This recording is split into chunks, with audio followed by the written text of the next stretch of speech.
Dun, dun, dun, dun.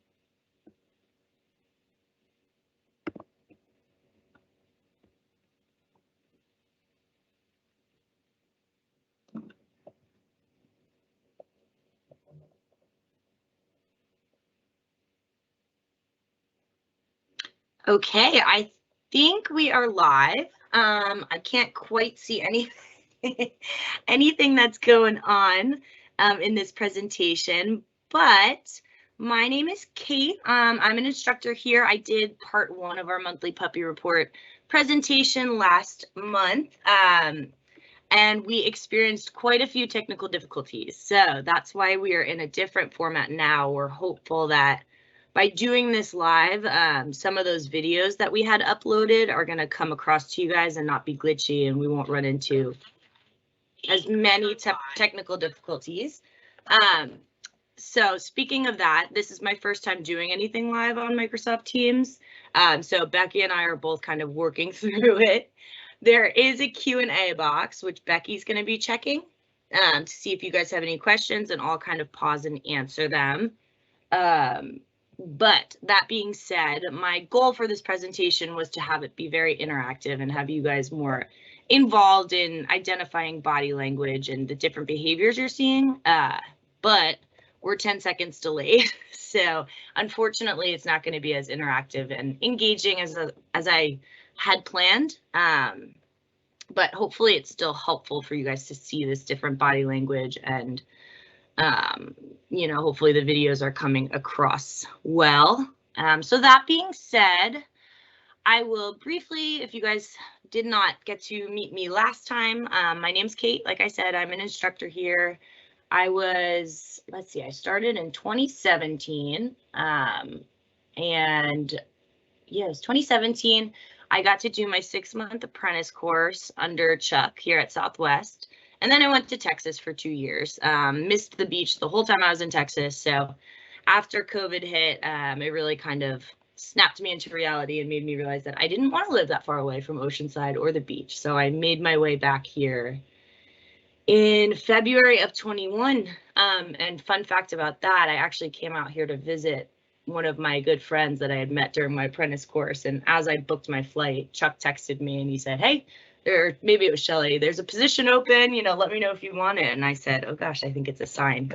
So I've been here for a little over a year now, and I'm thrilled. I'm really excited to get to know all the volunteers and puppy raisers in person now that campus is starting to be a little bit more open. But for right now, you're stuck with me live, so hopefully this works, fingers crossed. So last presentation, we're going to try and re-record it so that you guys have access to that, but it's really going through the monthly puppy reports and identifying what behaviors and what level of management matches each of the criteria that are given to you to check off. All right, so in this presentation, we had a puppy that was on campus with us. So we just went through and videotaped all of her different behaviors, and we're going to kind of go ahead and pretend we're filling out a puppy report based on this one puppy. At the end of the slide, at the end of the puppy's monthly puppy report, I've included a few interesting behaviors that we've either observed or have seen here on campus or someone has sent in to us. And we'll go over really how to identify those behaviors and alert program staff to what's going on so that we can really get a head start or a jump start on working through those problem behaviors. Okay, so let's go ahead and get started. All right, so quick review. Body language. When you are looking for body language, you're looking at the full picture. So you want to look at the eyes, the mouth, the ears, coat, tail, weight distribution. All right, that's the most useful tool for our interpretation of what our dogs are saying to us. It doesn't lie, and it can be obvious and subtle. I actually had a really interesting situation this weekend where I was helping a friend out with her dog. And it wasn't her fault. She was watching this dog. It was her friend's dog, and the dog was telling her very clearly what it was thinking with his body language, through his eyes, through his mouth, through his ears. And the people that were around this dog just didn't quite understand what the dog was saying.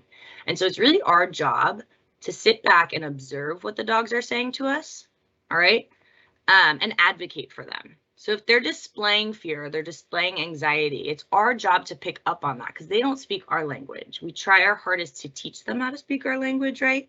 But they are communicating with us every second of the day. So the more observant we are of what their body language is saying, the better chance we have of making them comfortable, confident, and stable so that they can graduate in a working role like they are bred to do.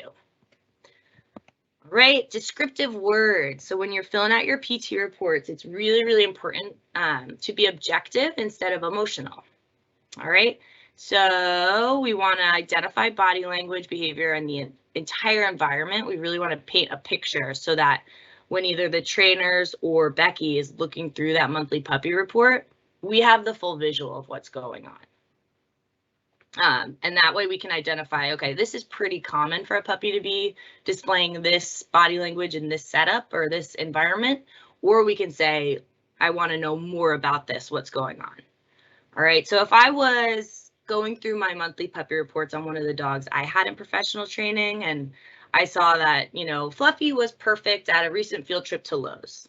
That doesn't give me much information. So what was perfect? Was he confident? Was he low management? All right, we can elaborate more. Instead of saying perfect, we can say Fluffy was appropriate, attentive, calm, confident, reliable, responsive, engaged.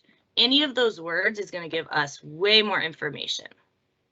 All right, if I were to read Fluffy was naughty recently when the puppy sitter came over, as a trainer, that doesn't help me too much to identify what I'm looking for and what I need to evaluate further.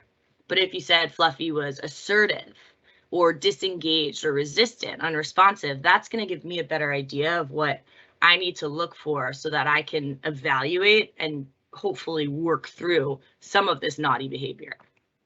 All right, same thing with crazy. Was Fluffy high energy, overstimulated, excessive, inattentive? All right, so when in doubt, if you are thinking my dog's being insane right now, say, okay, what's a better word than insane? How can I describe exactly what this looks like to program staff who are reading a bunch of these monthly puppy reports?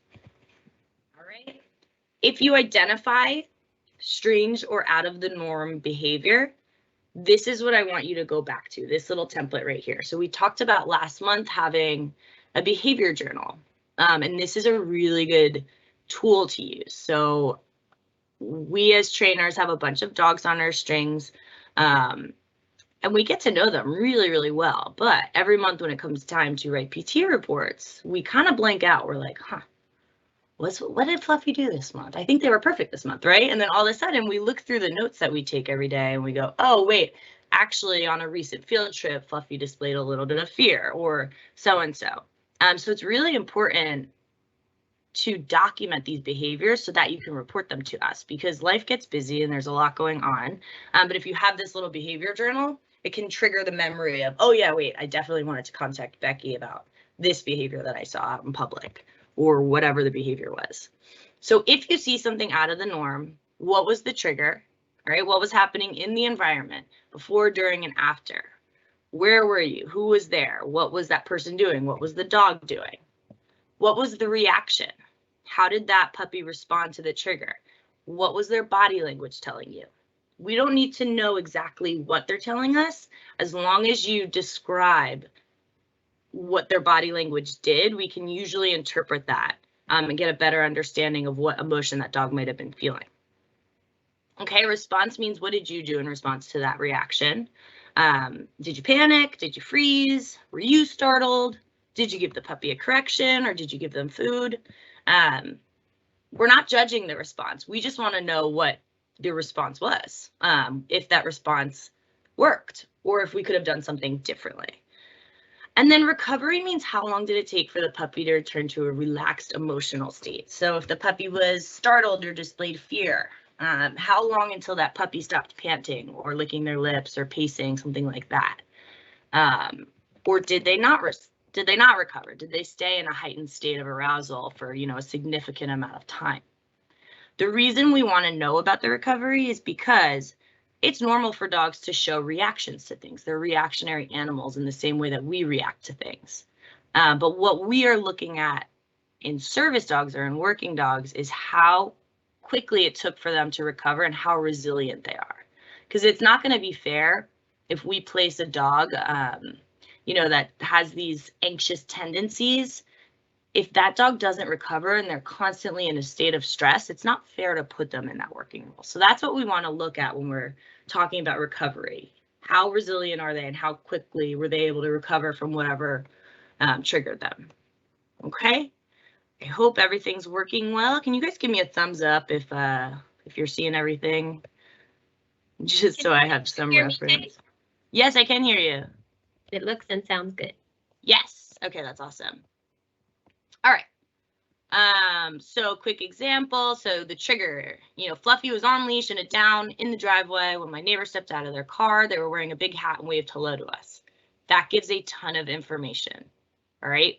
What they were doing, where they were, what their neighbor was doing, what their neighbor was wearing. All right. That gives us as trainers a lot to work with. We might go, okay, let's try and work this dog around people wearing big hats. Maybe they don't like people moving their hands. Maybe it was just the environment of the driveway, or maybe they're nervous of cars. That's a lot for us to work with. All right, the reaction, Fluffy popped out of her down, darted behind me and barked 3 times. Body language was stiff, hackles were raised, and ears were pinned. Okay, if I'm reading this as a trainer, I'm gonna go, that puppy is displaying some sort of anxiety or fear reaction to that trigger. So we're gonna try and replicate that. What was your response? I was startled. That's totally okay. I tried to pet her. I tried to engage with her and she was not wanting to engage with me. She stared suspiciously at my neighbor until they went inside.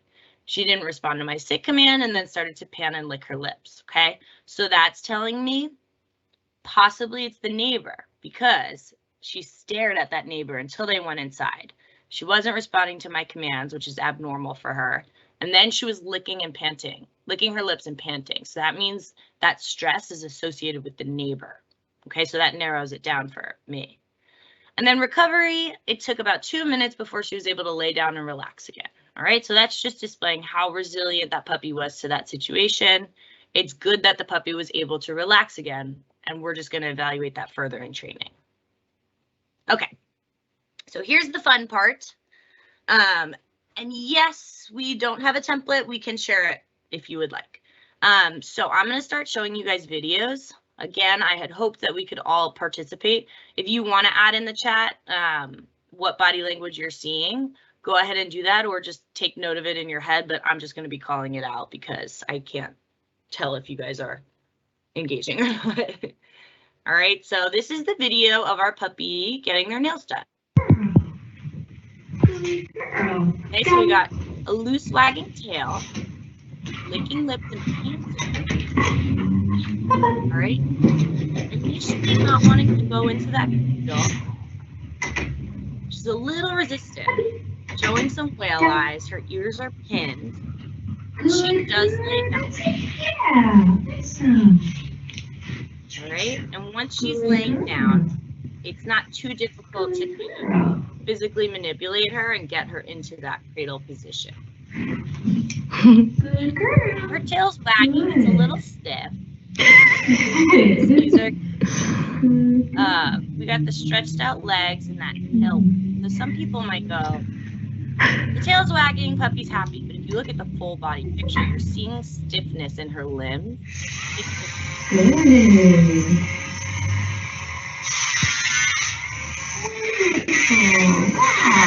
right, but showing zero resistance to the Dremel, so that's beautiful. All right, so all of this looks good, but it's good to take note of all those different body languages you're seeing. This dog might not have wanted to cradle, but she did, and she was ultimately comfortable. Okay, this is puppy trying to get up into the bath. All right. Yeah, you got it. Puppy kind of is hesitant, tail still wagging, right? She's not quite falling the food lure, but she's trying. She's licking her lips, Good panting, girl. really wanting to do the right thing. Slaying the body. Let's go. Able to go up just one reset once she's in All there. right. Not Good. completely comfortable. All right, and that's okay. That bathtub's weird. It's a weird surface for them, okay? Good girl. Oh, okay, I'll go ahead and turn the volume off in the future. But so what I was saying about that one is that the puppy looked hesitant. There was some lip licking, trying to figure it out. Wasn't quite following the food lure. And that could be a variety of reasons. It could have been the feeling of the surface. It could have been the ramp. But the trainer was able to just reset her. She jumped right in. Again, she wasn't totally comfortable, but overall she was okay. So hesitant, but willing. All right, so if I'm looking at my grooming report for nail trimming, I'm just going to say that we do it weekly. We use the Dremel. She was calm and easy to handle. All right. For bathing, resistant, difficult to handle, or fearful. And I'm going to elaborate on that because she wasn't necessarily resistant or difficult to handle, but she wasn't calm. All right. So I want to inform the trainer or the puppy raiser that there might be some sort of nervousness or hesitancy with the grooming room or the bathing room. Okay, so puppy displayed slight discomfort entering the tub for a bath. She lowered her head, was licking her lips and crouching while on the ramp. She was able to successfully jump into the tub using food and motivation and remained comfortable for the remainder of the bath. All right, we didn't get to see the bath in the video. I'm just saying that's what happened. All right, so for these videos, we don't exactly have the recovery period just for the sake of time. Okay, well, let's go on. I'm gonna mute, I hope I can mute the volume.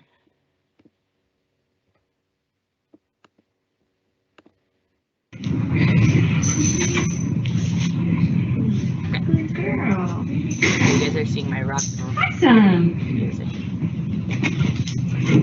All right. I'm gonna play that again. Okay. Puppy sitting. There's a little panting. She follows the food lure perfectly. You see the tail froze for a second when she went to flip that gentle leader around, but then she recovers quite easily. Right?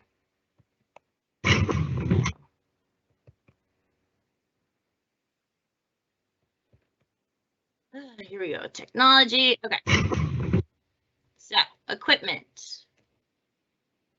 I hope this video pops up. She did approach the gentle leader comfortably when wearing it. There is a video of a cape, but for whatever reason, it just decided to skip that one. All right, and I would say puppy's comfortable when in the gentle leader. All right, you guys didn't see the cape video because it skipped through, but I would again just identify any body language I saw while in there. All right. Excitability. So this is fun. Got another dog in here. Got Fluffy and Trainer. All right, Fluffy walking towards the other dog. But she is responding. Good, and then you can walk towards me.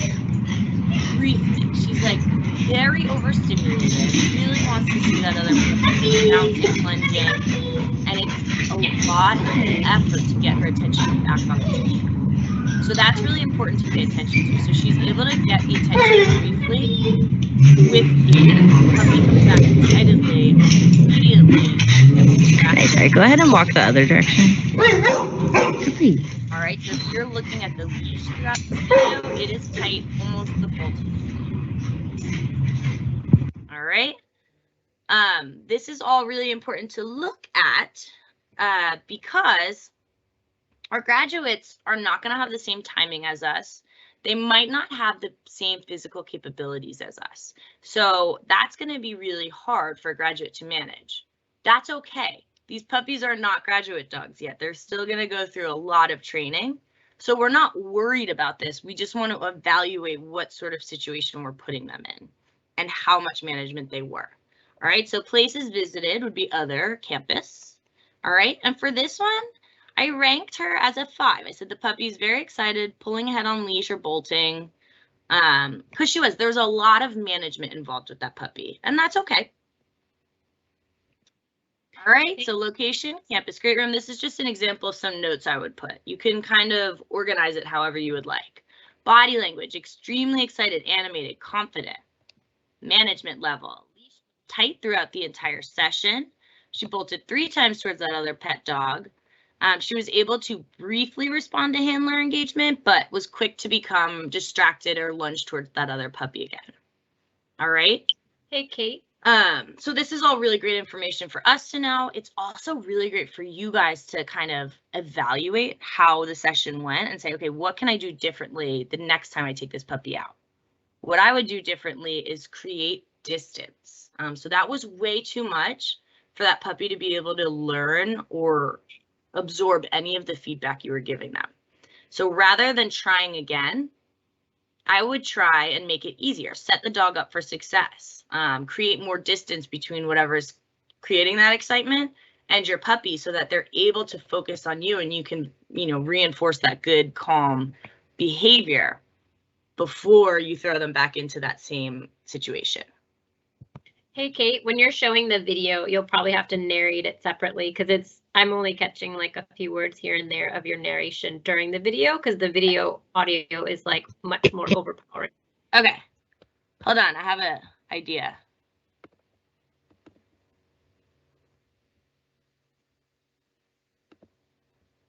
Oh.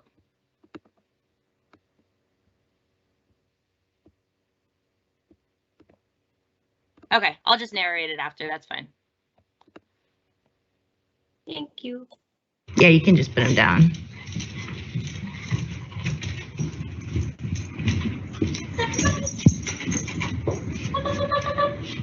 Let's go. Good girl. Good. Then let's do another walk by.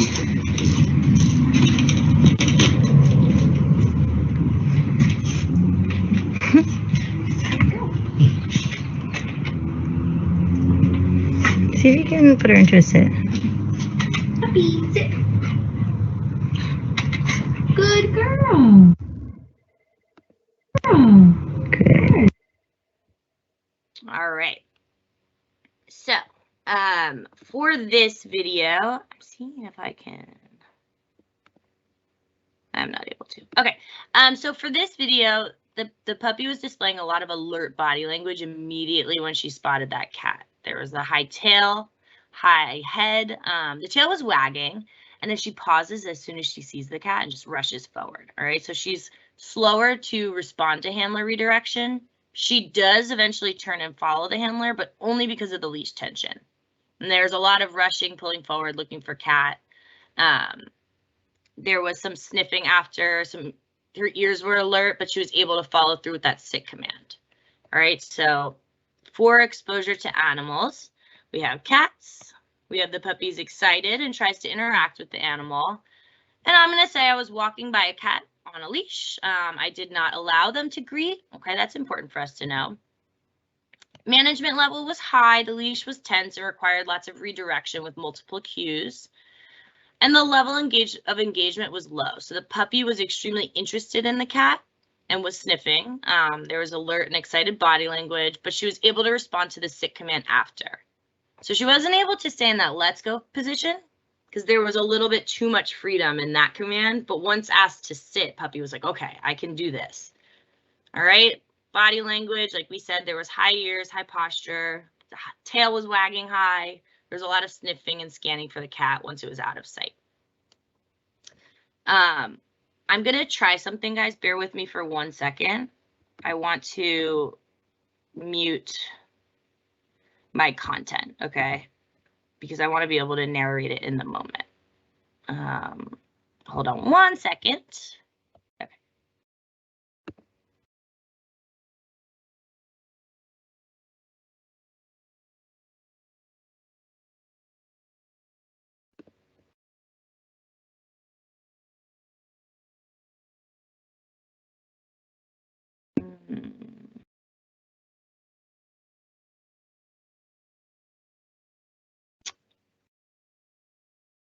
Darn. Okay. Not able to do it.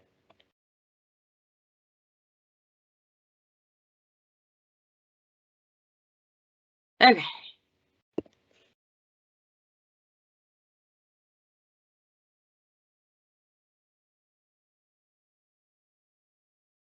Here we go. Oops. So, in this video, puppy sit, breeder bends over and greets the puppy, and she breaks position. But she's able to focus her attention back on the hand, which is awesome. Okay, so she's looking, she's excited. She looks like she wants to break position, but she's able to re-engage with the handler when commanded and maintain that position. So that was a really good handling session, right? There wasn't food. You know, she did make that mistake once and then they reevaluated and puppy was able to work through that. So that's awesome. Are you guys able to hear me over that commentary?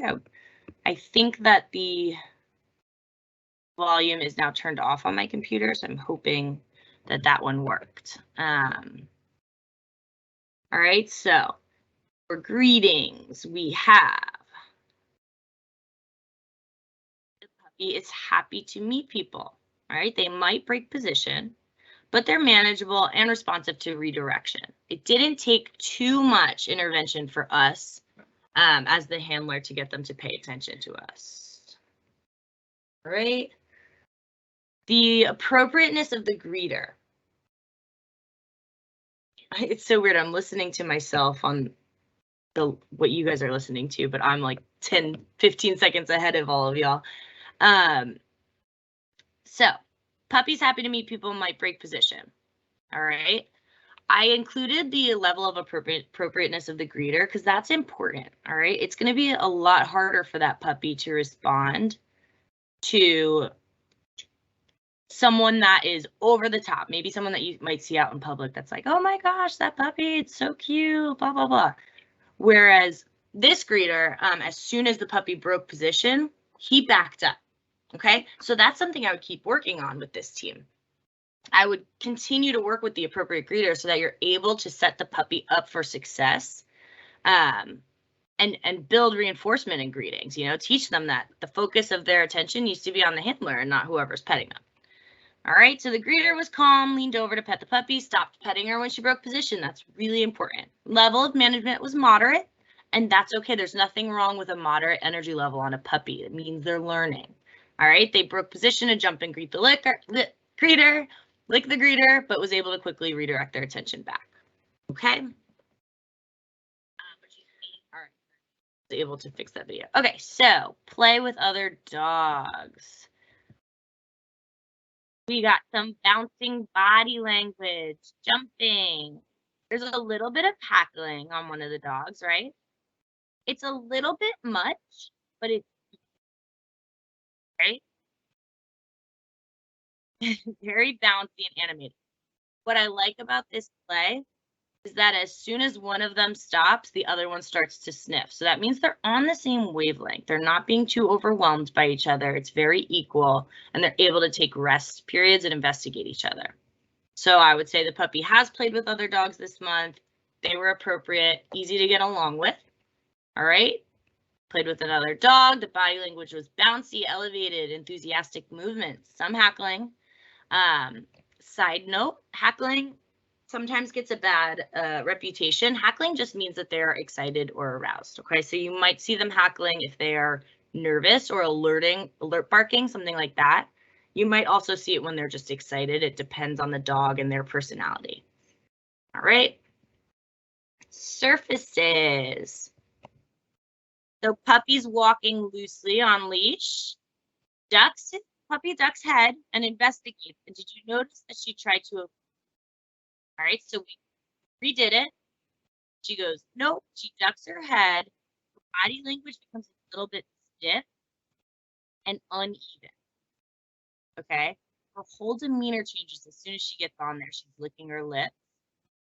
she is trying so hard to be a good puppy, right? So she does eventually sit, but she goes off of the surface to do so. So she's telling us that she's very uncomfortable with this surface. All right. Very unsure, very uncomfortable, but trying very hard to do the right thing. So in this situation, I told Ashley, our trainer, she was like, should we try it again? I said, nope, that's fine, because we don't want to overdo it. We don't want to force them into doing things they're uncomfortable with. We want to respect what their body language is telling us. This is something I would just report in my monthly puppy report, and then Becky or one of the trainers can kind of help you work through how to progress that, how to make them more confident and comfortable on those surfaces. All right. So hesitant or refuses to walk on specific surfaces, and I'm going to describe it in more detail. So like I said, we can work through how to build that confidence. So some uncomfortable body language, lowered her head to sniff, moved her body behind her handler, was avoiding putting her paws on the grating. She was unable to sit, but she was engaged and trying really hard for her handler. Okay. Air. Puppy's panting. Puppy brushes a little, then pauses and does respond to her handler. This time, a little bit of management. We added in a command. So we added in a wait command. That command, she was able to and actually wait. Okay, and she does the same thing. With the tail, you see the difference in how her tail is wagging now versus how it was, you know, going over that surface. It's a lot looser and more relaxed. All right, so I would say walks calmly, maintains that let's go position because she's able to think. She's able to listen to her handler and respond to the commands that we know that she knows. All right, confident overall, initially tries to bolt up, but is quickly to respond to handler intervention. She does calm down and responds to the wait command and remains focused. All right, that's not something you need to add into the puppy report. If they do everything well, that's okay. Just go ahead and check that, congratulate yourself, but I just wanted to show you how I would kind of describe that situation. So for this puppy's report in my behavior journal, I would say some areas to improve. Excitability. I want to practice more handler engagement and calm emotional states in a variety of low distraction environments on my next month. That was difficult for her to maintain that level of focus. And you saw in some of the other videos, she is able to focus on her handler when being greeted. So that's awesome. She's able to focus on her handler in most situations, except when she saw another dog and when she saw the cat. So I'm going to want to back up and take it slow so I can reward good behavior. Okay, same thing. We want to find the distance at which this puppy can still respond to us and remain engaged with us and reward good behavior there rather than rushing in, you know, and trying to add a lot of management in and manhandle them into the right position. We want them to make those good decisions and be rewarded for them. Okay, greetings. Continue to do what you're doing, right? Practice greetings with appropriate people. And then once you have that down pat and you're pretty confident that this puppy's not gonna break their position, then you can start adding in a little bit more difficulty. Great surfaces. We want to just continue to monitor reaction. Take note of various surfaces that this puppy displays discomfort with. And then Becky or one of the trainers can give you advice on how to improve that confidence. Hey, can you say what flooding is, so for people that don't know? Yes. So flooding is specifically in this situation, I would say flooding would be recognizing that the puppy's uncomfortable. So seeing it as an area that you want to improve, and almost overdoing it. So we see this a lot with some of our puppies that show surface sensitivity or equipment sensitivity. You know, our puppy raisers are like really wanting to do the right thing and make their puppy super resilient and ready for professional training. And they're like, okay, they're perfect in all these realms, but in, say, surface sensitivity, they're showing nervousness on the gratings. So I'm just going to expose them to as many gratings as I can. multiple times a day and make it really fun and reinforcing for them so that they can get over it or they can build that confidence. That wasn't the right thing to say. So with flooding, it's always done with the best intention, right? We're like, I just want to make this puppy ready for professional training. I want to build their confidence, and I think I can do that by exposing them. But oftentimes when we start to flood puppies or dogs in professional training, we make it worse. We kind of like force them to think about it more. And sometimes without realizing it, we start to change how we would typically handle our puppy. So I would go, oh, there's a grate, I'm going to walk over it. And the puppy might, be communicating, I'm uncomfortable, I'm unsure, I'm nervous. And we kind of force them to go on it. We're like, no, you got this. It's totally fine. And it creates more of a negative association than a positive one. It would be a similar situation if, say, I hate cockroaches, right? They freak me out. They make me uncomfortable. It's not going to interfere with my ability to get through the day. But if I see one, I'm going to say, ew, I hate that. I want nothing to do with it. Get it away from me. All right. So if, say, Shelly, my boss, or Chuck was like, oh, you saw a cockroach and you told me you didn't like it. And then all of a sudden they were like, okay, we're going to fix this. And they started putting cockroaches all over my desk. I'm going to start to create a really negative association with my desk and cockroaches, or cockroaches in general. I'm going to start to get more anxiety about cockroaches than I would have if I just happened upon it that one day and said, whoa, I hate those. All right. So that's what flooding is. It's just overexposure, and it oftentimes does more harm than good. Becky, I hope that was an okay description of flooding. We can send you more information about that. And I actually do want to do one more presentation on socialization, and flooding would be a part of that. But yes, flooding is just overexposure and kind of creating more anxiety than confidence with the best of intentions.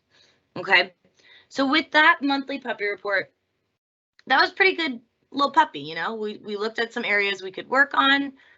We identified some potential anxieties or things that we could improve. And again, the reason we want you guys to be so objective and so descriptive is so that we, as the trainers and as, the puppy program staff, can look over it and say, okay, let's work on this. It's up to you guys and us to work as a team to make these dogs the most stable and the most confident, so that they are, the most likely to go out and graduate and be comfortable and confident out in their working roles as service dogs. There are a few questions now. Do you want questions and comments now? There's a couple. Sure. There's one that says, what would you say on a report if the puppy is in her vest and gentle leader and they're calm and doesn't break position when they see a cat or squirrel, but at home they love to chase the cat indoors or outdoors? This would be a playful attack. Yeah, so if you can take video, take video. And I would identify just that was a pretty good observation, right? So when they're in their vest, calm, confident, not trying to engage with the cat. Things that my mind goes to as a trainer is, how are they acting when they're in their vest in general? Do you notice a difference in their demeanor when you put on the vest when they're working versus when they're not in their vest? I would want to know, is the puppy chasing the cat when they're on leash, or is it just in the vest? So if the puppy's off leash in your home but has the vest on, is the puppy chasing the cat, or is it just when the puppy's on leash? Because that's typically what's associated with having the vest on, right? You're going out into public, so you have that leash on as well. But I would want, just like in that comments or description section, to say, this is what happens when we see the cat when they're in the vest and they're leashed. This is what the cat does. This is what the puppy does. This is how I respond when the puppy does this behavior. And I want that same thing when the puppy is chasing the cat. So off leash in the home, what is the cat doing that elicits that chase response? How easy is it for you to get the puppy's attention back on you? Or do you have to use food? Do you have to grab the puppy? Do you chase the puppy? What level of management does it take to get that puppy's attention back to you? And then how long before they relax and are able to not try to engage with the cat? So you can really follow that same template, which we'll definitely send out to you guys.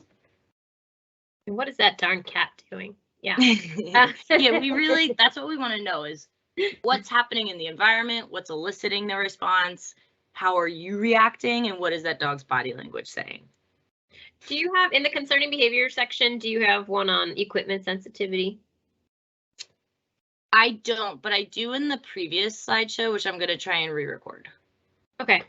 There, someone's asking, is equipment sensitivity something a dog can overcome in professional training? And I mean, I would say it just really depends on the level of equipment sensitivity that they're showing us and how that would impact their placement. Yeah, equipment sensitivity is tough because it's definitely a genetic thing. What we are looking for as trainers is it fair to the dog? You know, are they able to put it on and say, ooh, I don't love this, and then kind of forget about it? Or are they internalizing that discomfort throughout the entire time they have the equipment on? Because we don't want to put the dogs in a situation where they're really uncomfortable and not enjoying what they're doing because of a vest.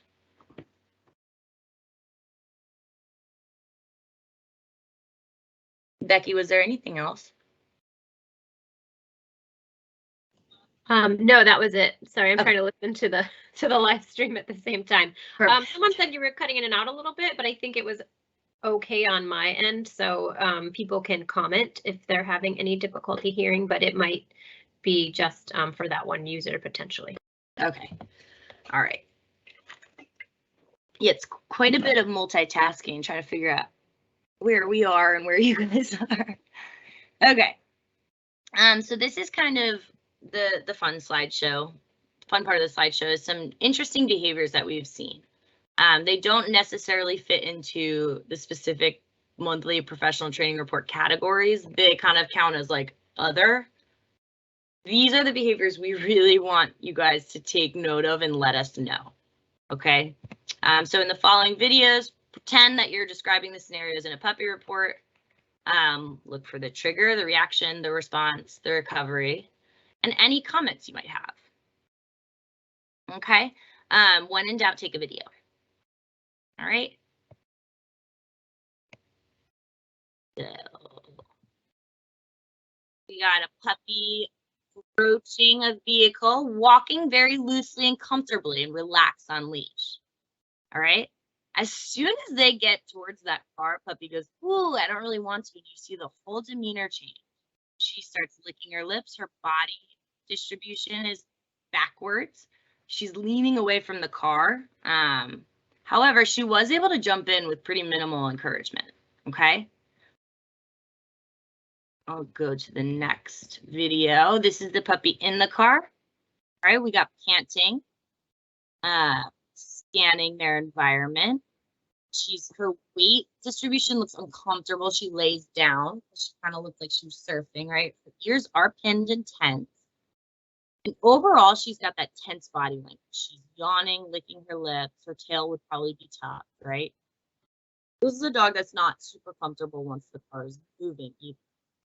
That might explain why, as soon as that car door opened, she said, nope, right? She's not able to settle. She's trembling, and she does have that tucked tail. This is stuff that we want to see. And then she's, you know, Chuck said something to her. She starts wagging her tail. So she's trying to be a good girl. She doesn't really want to be stressed out about this, but it's definitely present. All right, so the trigger. Puppy displayed a reaction to entering the vehicle and while the vehicle was moving. And okay, reaction. Puppy approached the car relaxed and engaged. As soon as the car door opened, she bolted and displayed those tense stress signals, including whatever the behaviors she displayed were. So uneven weight distribution, pinned ears, lip licking. Once moving, she wasn't able to relax. Okay, response. Handler didn't coddle the puppy, but used verbal encouragement and the jump command. The puppy did jump in willingly, but was uncomfortable throughout the car ride. We don't know the recovery because it was just a video, but recovery, I would want to know if there was any point that the puppy was able to settle. If you stopped the car and just sat there for a couple of minutes with the air conditioning running, talking to her, Would she be able to lay down and mellow out, or would she continue to show those stress signals? And then what was her body language or emotional state once they exited the car? You know, did she hold on to that stress for a long period of time, or did she return to that normal state? This one's a really interesting one. So we don't see this typically in our dogs. So this dog's eating a Kong, right? As soon as handler approaches, she freezes, looks at the handler, shows those hard eyes, her ears are pinned. She's kind of possessively holding that Kong, and she starts to eat faster. Okay, so I'm going to replay that really quick. So we're eating, licking, pinned ears. She freezes, stops what she's doing, and looks. As soon as, and she freezes every time the handler gets a little closer. All right, and then you see some of her body language start to relax as the handler moves away. Okay, so this is resource guarding. All right, the trigger was that the puppy's eating a high value Kong on the bed and a person approached. The dog's reaction was that the puppy froze, tensed body, pinned ears, and had a hard stare with whale eyes, and ate the food quicker.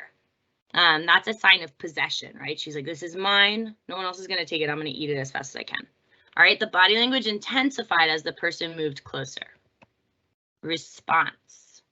The handler remained calm, neutral, and did not react emotionally to the puppy's response. That's important to know. All right, and then she just moved away.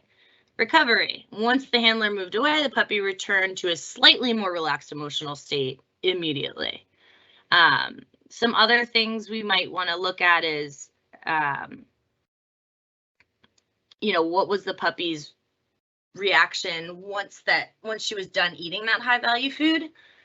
Did she maintain that level of tenseness, or did she relax once there was no more food left in the Kong? We want to know if it's associated with the food or the Kong. If you can just take a regular toy away from her, things like that.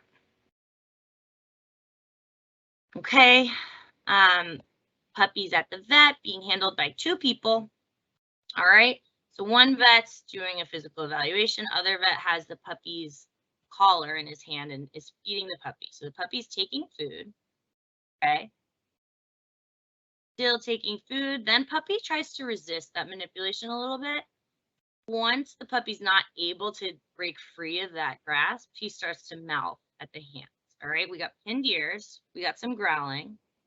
As soon as puppy's released from the collar, the whole body language changed. She becomes loose, relaxed, like a normal little puppy, all right? Taking food, which is awesome, okay? So this is really interesting. It's not necessarily the vet that she's uncomfortable with, right?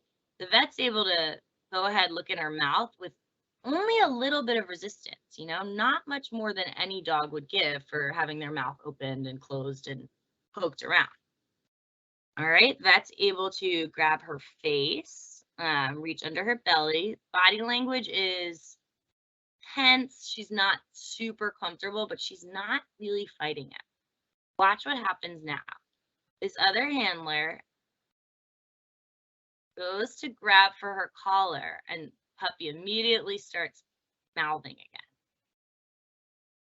All right, so puppy was able to work through the one vet, maneuvering in her mouth, touching her body, things like that. But as soon as that second assistant went and reached for that collar, she started mouthing again. So that's really important to take note of. And that's the beauty of videos, because I wouldn't have picked that up the first time I saw it. Okay, so this puppy's very resistant to physical manipulation. So the trigger was the dog was at the vet being examined by 2 doctors. One vet had a puppy restrained by the collar and was feeding her. Reaction. So puppy was initially taking food, but displayed pinned ears. After a few seconds, she growled and mouthed, the vet restraining her.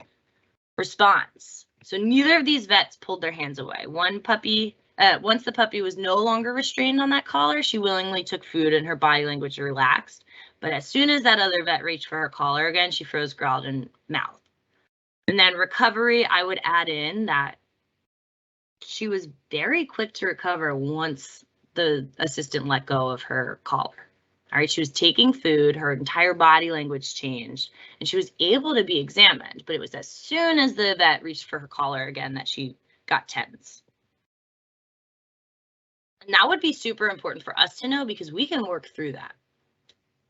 you know, not, oh, we can start to try and problem solve that and maybe desensitize that action of reaching towards her head or reaching towards her collar. See if we can create a different association with that. Okay. In this video, we got a puppy in an X-pen. All right, puppy's barking, very stiff, tail is high and wagging fast. All right, stiff and fast, there's hackles, pinned ears. As soon as that person comes into view, the puppy's body language changes and she's like, oh, what's up? All right, I'm gonna play that again because it went by quick. Rushes towards the gate, barking, alert body language, very even forward weight distribution with hackles and a tense body language. As soon as that person comes over and reaches their hand out, puppy totally relaxes. Okay. So alert barking, the trigger, this is all out of shape. Okay, the trigger was that the puppy was in the X-pen in the house. Someone walked through the door. The door was out of sight. So puppy was not able to see who was walking in the door. That's important.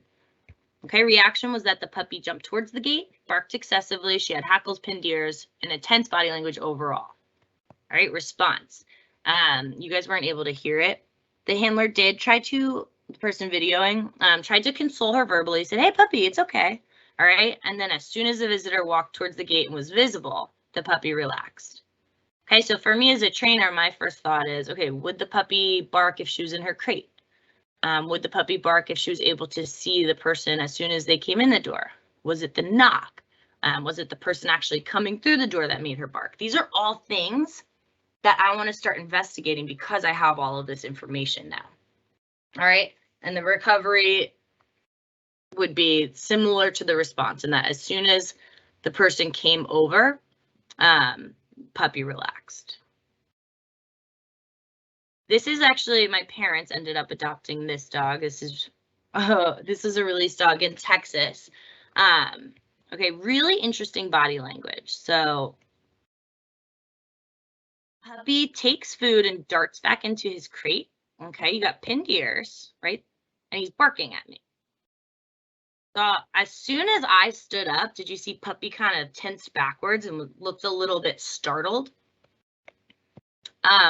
I have no idea. I still to this day have no idea what that puppy was trying to tell me. Okay, so if I was filling out a puppy report, I would just observe all of my objective notes and say, this is what happened. I have no idea what this means, but here's the picture. Okay, so the trigger is that the puppy was unleashed in the kennels. His handler was kneeling on the floor, not directly facing him, trying to lure him towards her. This is for a different one. Hold on. Okay. Puppy was off leash in an enclosed room. Okay, taking kibble from the handler. Even though he was doing it suspiciously, he was still taking that kibble from his handler. Okay. The reaction was that the puppy attempted to take the food while keeping his distance. His body carriage was shifted away from the handler. All right. He jumped and went right back into the kennel. And that's not the right side either. Excuse me. Okay. I would say for the reaction, That looked like the right one. Goes back into the kennel. I would highlight that as soon as the handler, moved towards him, he flinched almost. All right. Again, I don't know what this behavior means. He has not done it since he was released. So it could just be that he was very uptight or overexcited in this environment. But it was something that, was very difficult to work through. And we do want to know that as trainers to try and problem solve what it was. And I think the next video might cue you into what this could have meant. I think it's some sort of keep away behavior that he did. Okay, so in this video, I'm crouching down, all right? Puppy doing the same thing, trying to take the food and then bolting away. All right, I'm trying to engage, get the puppy to chase me. I'm facing away, and he's enticed. His tail is wagging and it's loose, but his body's tense, all right? He's kind of looks like he's going back and forth between playing, but also being nervous. And I don't think he knew if he was nervous or he was playing. All right. So that was really interesting. So his body language was tense. And it was going back and forth between bouncing, we're playing, but then also he didn't want to get close enough to grab that kibble. And that could be because he doesn't want me to catch him and it's a game, or because he's got some sort of like sensitivity or head sensitivity, something like that. All right. And because he's now my parents' release dog, I will tell you that it's 100% him playing keep away. He actually still does it. He goes and runs around on the pool cover and my parents can't catch him, which is quite entertaining for me. Okay, so if I saw this behavior in the puppy home, though, I would say puppy's off. No, this is the wrong slide. This is so annoying. Okay, I would not say what is on here. I would say puppy's off leash in an enclosed room, taking kibble from his handler. Okay, this is the right side. All right, attempted to take food while keeping his distance. Body carriage was shifted away from the handler. Jumped, bark, shook off, bounced around the handler. All right, the handler response is very important. So I did not engage with his energy level. I remained kneeling and tried to walk away from him. I didn't try to catch him. I didn't try to chase him. I tried to stay pretty calm. Okay, that kind of highlights how severe this keep away was.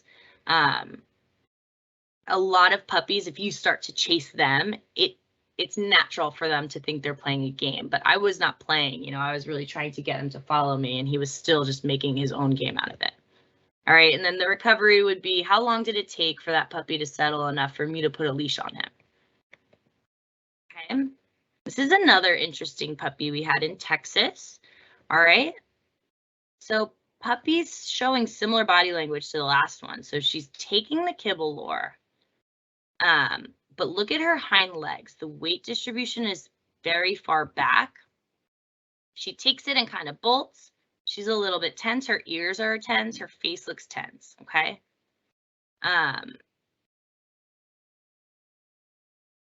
So for this one, the trigger I would say is puppy is off leash in an enclosed room. Handler's kneeling in front of her, trying to lure her with kibble through an open chain collar. And the reaction is that she was tense with her body carriage shifted away from her handler. She was taking the food, but she was stiff and not getting close. So she always looked like she was about to bolt away. All right. Handler's trying to remain still. Any movement made towards the puppy caused her to bolt backwards. All right. And then the recovery would be at what point, you know, were you able to get the puppy to come through the chain collar? Were you ever able to? What kind of body language did she display after that? Another interesting point would be, you know, if you did get the chain collar on her, was her body language relaxed or did she remain in that heightened state? Okay. We got puppy walking through the door. As soon as puppy sees the shiny floors, puppy bolts, is tense, is not taking food, so that's really important, and trying to bolt out of this environment. All right, stiff high tail, body distribution is away from that surface. All right, puppy wants out. So I'm going to say the handler is leading the puppy through the doors towards a glossy black floor. Body entering the building was relaxed and confident, bolted as soon as they saw the glossy floor, never stepped on it, just saw it. Okay, handler tried to lure the puppy with kibble, but the puppy refused food and continued to attempt to bolt out the door. All right. I'm going to show that in the other lecture. Okay, and then these are all videos that were shown in the previous lecture, so I'm going to skip through them and then hopefully get that previous lecture recorded so that you guys can have access to that, because it does have a lot more body language, including confident body language and also, you know, anxiety, surface sensitivity, equipment sensitivity, things like that. Okay, so basically, the more information you can report to program staff, the better chance we have to change those behaviors. Like I said in our last presentation and our last meeting, we are trying to work as a team. So, you know, we as the trainers, we only have these dogs for 6 months and we have them in a very different environment than you guys do as the puppy raisers. You know, you're seeing their true personalities at every point in the day, what they're like before they eat breakfast, when they're out in public, how they are on, you know, when you guys are cuddling around as family watching TV. We try to replicate these scenarios, but we just don't have that same relationship and time with them. So we want to know what you guys are seeing so that we can evaluate that and we can make sure that the dogs that are graduating are not only really confident and comfortable in their working roles, but that they're not going to have any surprises for the graduates or for us as the handler. So if we can replicate some of the behaviors that you guys identify in the puppy home, you know, it really helps us to determine not only what placement they're going to go into, but how to guide our graduate to work through these. All right. So the more information you can give to us, the more information we can give to our graduates and help them to problem solve and work with these dogs in the best way that they can. Okay. So report all the behaviors honestly, objectively, and with as much detail as possible. All right. So monthly puppy reports are not a report card for you guys. It has no. It does not determine how well you guys are doing as a team or as a puppy raiser. It is just a chance for us to understand your puppy better. And it's a really good chance for us to give feedback to you on how to handle it, because every puppy is going to be different. Whether you've raised 1 puppy or 10 puppies, they're all going to show different behaviors. And even if you do see the same behavior amongst 2 different puppies, the way you handle it might be different. Okay, so don't look at these puppy reports as, you know, a report card. It's not, we're not judging you based on what behaviors your puppy's displaying. We're trying real hard to work as a team so that we can better understand what's going on. And really, I think we all have that same common goal of wanting what's best for the dog and wanting to produce the best dog that's going to be in that working role, changing someone's life. Okay, when in doubt, take a video. Consider how specific behaviors might play out in the future with their graduate team. And like I said in the last presentation, think like a performance review, all right? I said this before, but it was really kind of interesting when Paige came in and we were talking about performance reviews, and she's like, 3 means meet expectations. Meets expectations is good. You want to meet expectations. You don't always need to be going above and beyond. You know, if you check yourself off for 4, which is above expectations, then you might not have something to work forward to or to work towards. All right. So it's okay if your puppy's showing excitability or, you know, insecurity with other dogs or something like that. They are who they are, and we accept them for who they are, and we're just going to help you work through whatever behavior that might be. But that being said, if your puppy's, you know, doing awesome things, we also want to know that too. We don't, you know, we like to know when they're doing well just as much as you guys do, I'm sure. I'm going to pause. I'm not sure how ahead of you guys I am on this, but if there are any questions, I can go ahead and answer them. Becky? Yeah, it's 12:04, so we can't go too much longer here, but Are you able to hear me? Was a question, I guess if just briefly you could touch on the dog with the chain collar. How would you work on that as an instructor? Or how would a puppy raiser work on something similar? Let's see.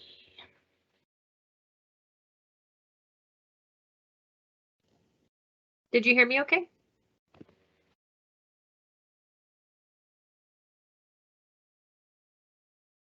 Kate, can you hear me okay? Oh.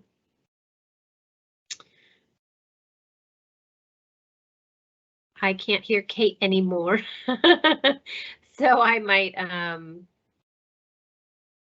oh no, the live event will continue in a moment.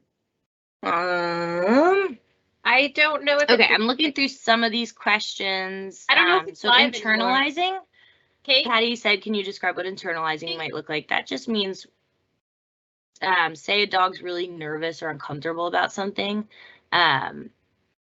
Some dogs are going to be, oh, we're not live anymore. Yeah, I can't. Can you hear me? Becky? Hi.